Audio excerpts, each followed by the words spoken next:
சங்கீதம் 36.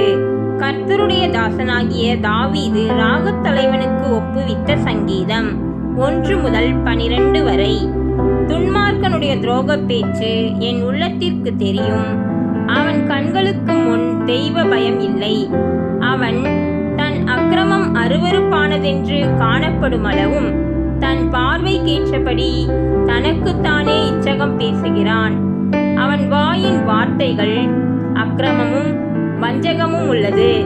புத்தியாய் நடந்து கொள்வதையும் நன்மை செய்வதையும் விட்டுவிட்டான்.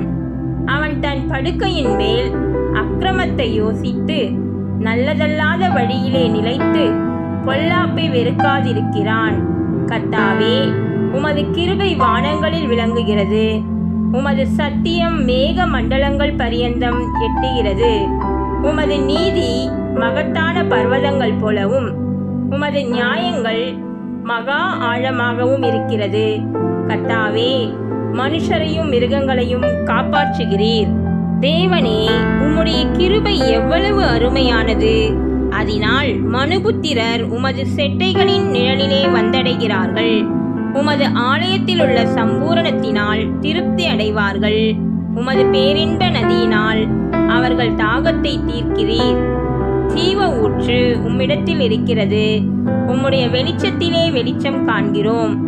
உம்மை அறிந்தவர்கள் மேல் உமது கிருபையையும் செம்மையான இருதயமுள்ளவர்கள் மேல் உமது நீதியையும் பாராட்டியருளும்.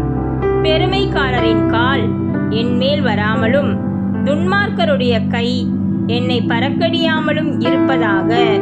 அதோ, அக்கிரமக்காரர் விழுந்தார்கள், எழுந்திருக்க மாட்டாமல் தள்ளுண்டு போனார்கள். கர்த்தர் தாமே நம்மை ஆசீர்வதிப்பாராக. ஆமேன்.